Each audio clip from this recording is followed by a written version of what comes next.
আদা রসুন বাটা, পেঁয়াজ, আদা রসুন বাটা, পেঁয়াজ কুচি, পাতা, চিনি, সাদা এলাচ,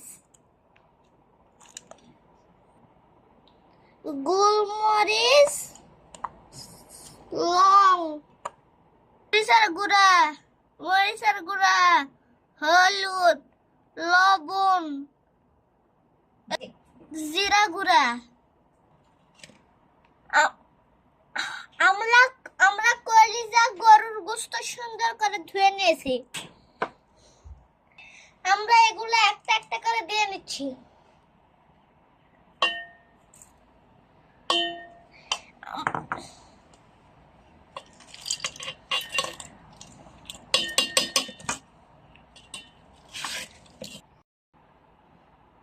এবার তেল দিয়ে দিচ্ছি।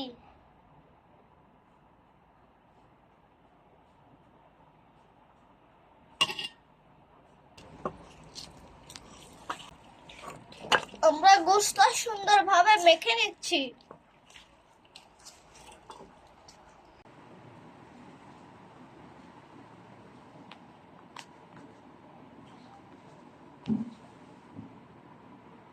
নেড়ে নিচ্ছি, মাখিয়ে নেওয়ার পর আমরা নেড়ে নিচ্ছি। আস্তে তো বাবু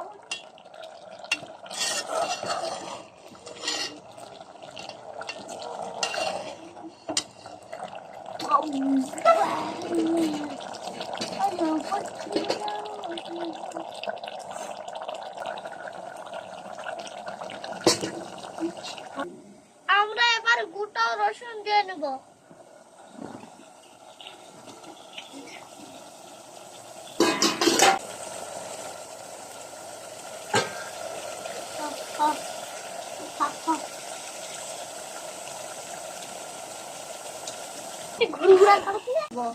এভাবে মাংস ও রসুন কষিয়ে নিব।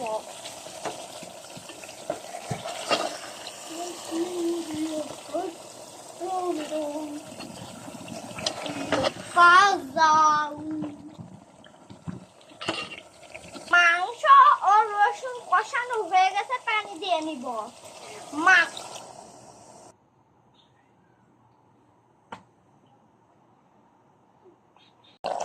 মাংস ও রসুন সুন্দরভাবে সিদ্ধ হচ্ছে।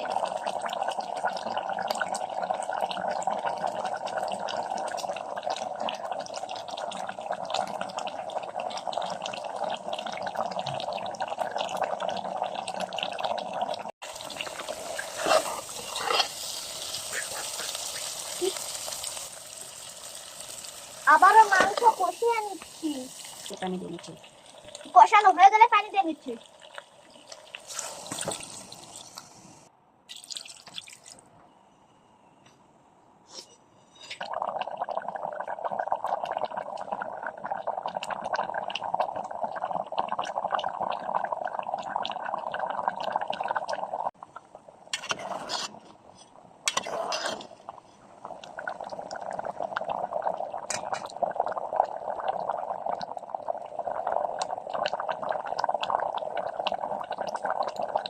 এবার আমাদের মাংস রান্না হয়ে গেছে।